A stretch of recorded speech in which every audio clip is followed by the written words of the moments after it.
kembali lagi di Breaking News Jawa Tulen TV.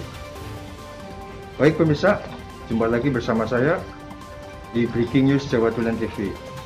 Sekarang saya berada di sebuah desa ya, di mana desa ini selalu terjadi hujan, bahkan sampai terjadi banjir bandang pemirsa. Sudah seharian ya diguyur hujan. Di sini sangatlah banjir sekali pemirsa.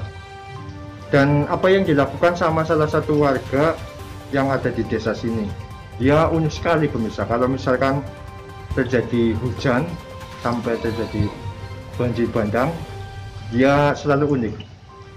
Kita coba lihat videonya pemirsa.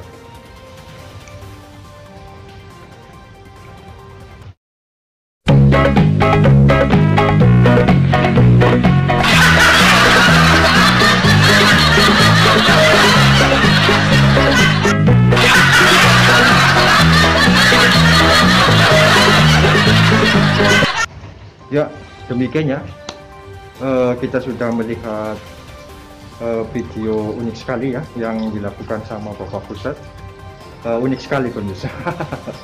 Ya, kita kembali ke studio.